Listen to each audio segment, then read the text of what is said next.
To be or not to be a shaman? Where do we start? Yeah, so anyway, there's probably a film me doing that. That was good. What you were saying? I started to dismantle my Iran a few years ago because, was it before or just when COVID started, or just before, around about that time, because I got a few times in my life, I got so disheartened by the fact that people couldn't understand where I was coming from, and they kept putting me together with all the harness stuff and the core shamanism and stuff. And I thought, I just can't be doing with this. And I got really downhearted until I met someone who wanted to make a documentary film about me.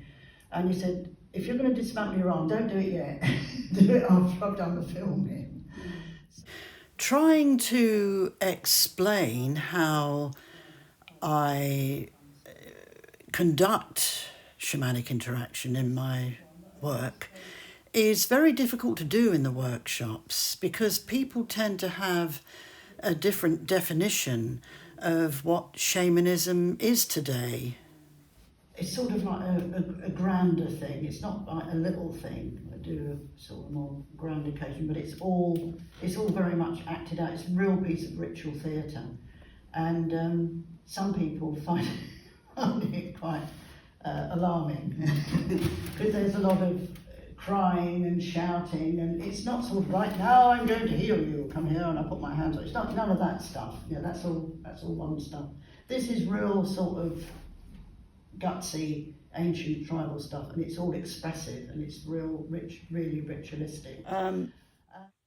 I'm beginning to speak more openly about the idea that's behind shamanism in our modern world.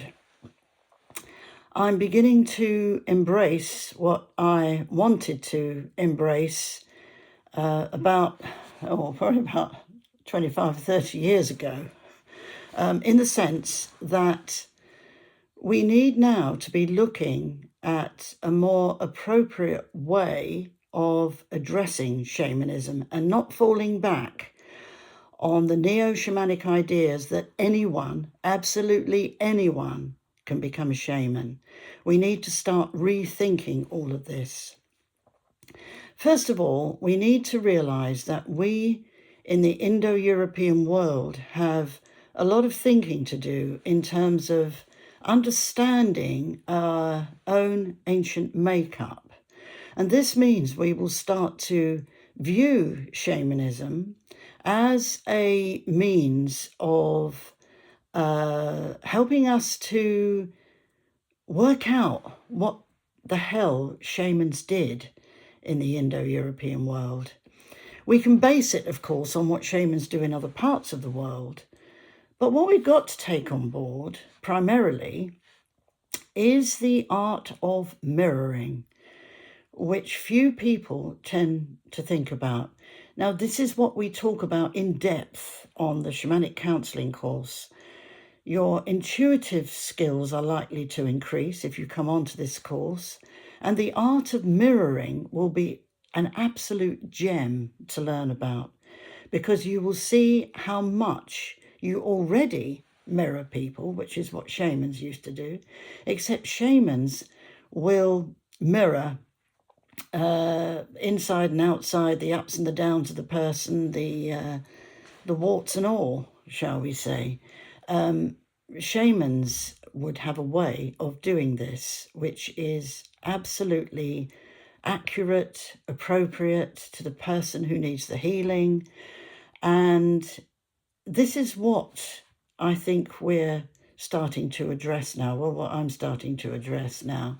And I do wish I could have spoken more openly about this some years ago, but I've long been shouted down and I haven't been able to be so public about it, about saying the fact that we are all on shamanic workshops, believing we can become fully fledged shamans. And I don't know what it's based on, because both any kind of neo-shamanism and any kind of core shamanism started by the anthropologist Michael Harner which you might practice, has roots that go back to probably about the 1980s, at best the 1960s with the hippie era. And it's a gradual process of learning from people who hardly knew what it was about because they were just in it for creating a mishmash of ideas that come out of shamanism and sewing them together and pretending, yes, pretending that shamans worked like this all the time when they didn't. Shamans were not leaders of people. They were not special people in the sense that they had gifts and something that no one else could do. Shamans were only called in when there was a problem. And when they were called in, they were asked to mirror the problem that was going on in any particular individual. The magical other world landscape plays a huge role in shamanism all across the world. And you can't properly learn about this unless your wits and senses are developed. And this takes time and skill. To do this, we sometimes need to dismantle ourselves and put ourselves back together again in a way that changes us and yet makes us feel more whole and more in line with the qualities of the natural world. It's called transformation or parava, and it's the thought of this profound experience that actually deters people from wanting to study and practice shamanic interaction in any authentic way. I talk a lot today about transformation because we need to embrace it more today than we ever did. And this is because we carry so much inside ourselves which we need to unload. Unlike our ancient cousins who lived far more simple lives and therefore carried far less baggage inside themselves. Today, we are quite full-on people. We're not simple anymore as they used to be in the ancient world. We store problems. We have a big storage container inside ourselves. We store problems. We add to those problems. We think we know what those problems are about when half the time we don't. And those problems sit there for an awfully long time. Now, it's kind of like the idea of saying we're carrying along a lot of baggage, which we are really, and we need to release it. But sometimes it's tolerable. Sometimes we can manage what we carry along with us, the problems, the trauma, the fears, the phobias, the incidents we've had to go through where it gave us an awful lot of grief. Sometimes we do find ways of managing it, but if we don't, then we're likely to quickly dissociate and turn to healing measures which tend to give us a quick fix. And modern shamanism is likely to do that. We tend to think we are delving deep, but we don't really actually need to delve deep to sort ourselves out. Remember what I'm always saying, that healing is all about good management. I know people think it's boring, or they think, what the hell's he talking about? It sounds just like I'm arranging things on my desk or tidying up the living room. Well, it's almost like that, I suppose, but it's really about first understanding what's going on for you. Second, being able to express it in appropriate situations, maybe through therapy if you've got something difficult going on for you. Because otherwise you are likely to dissociate and transform all your problems into something that's wonderful or great, or something which you think should be counted among your special expressions of what you do, in terms of, I'll explain myself, in terms of saying you're a healer. Believe it or not, people do this. They've got the most mixed up stuff going on inside, and then they say they're a healer. When they haven't even bothered to even glimpse what's going on in there, because it's classic today, common today, to stuff everything inside and pretend it's not there, or to consider that it's not that bad after all, when really they're just screaming inside. Now, a real shaman would perceive this. A real shaman sees what is going on for people. A real shaman mirrors those things when he or she takes part in a healing session. Learning how to do that is a special business today, because we are different people from the way we used to be in early Indo-European cultures. We're not simple.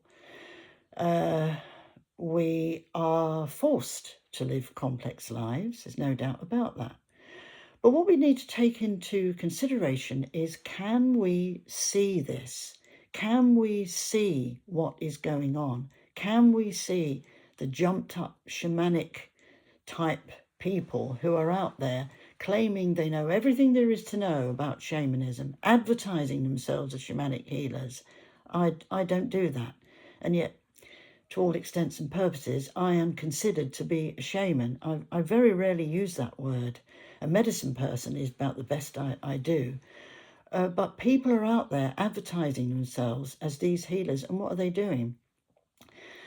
They're not achieving much, and they're certainly not doing anything for the people who come to them, because all of them together end up dissociating. So my thinking now at this time is, we have got to get real. We've got to see it all as it is now. We've got to look back to our ancestors. Did they do all of this? Of course they didn't. They didn't create core shamanism. They didn't create neo-shamanism. They didn't create anything like this. Some of the tribes didn't even have a shaman. They didn't need one. They were all rolling along quite happily. So I would urge you, when I say to be or not to be a shaman, I would urge you to think seriously about this a little more, and to study what your own definition of shamanism is. Study how you feel about it. And if you want to learn about it, I'm here. I'm here to help you understand what real shamanism in the old Indo-European world, in the West, for us Westerners, us white people who've colonized most of the world, we have our own culture. You can see and learn and discover what all that is about. And you owe it to yourself to do this. It's thrilling, it's exciting, it's meaningful, it has depth, it has simplicity, it has colour, it has all sorts of wonderful things that you can discover about our ancestors and about your own wild self within. Consider that. The real wild self within is worth looking at. And on the shamanic counselling course we're doing at this moment in time, we're coming up to module 4, where we study the wild within, and boy, are we going to have fun. So, considering starting off by coming along to a workshop that I'm holding and having yourself an interesting and fun and great time. We all come together. It's like no other workshop in the world, and I guarantee that. And that's not just me blowing my trumpet. It's true, because that's what people tell me. The fact that it's far more simple than we think. Then, if you wish to, you can enroll for the next shamanic counselling course, which is coming up pretty soon. And yeah, I look forward to working with you if you dare to come along. I dare you to come along. Also, if you live too far afield and you're too afraid to get on a plane or can't get on a plane and come to see me, then there will be another course I'm doing specifically for people in distant climes. It won't be certificated, and you won't enter the professional list of shamanic counsellors that I'm going to be gathering.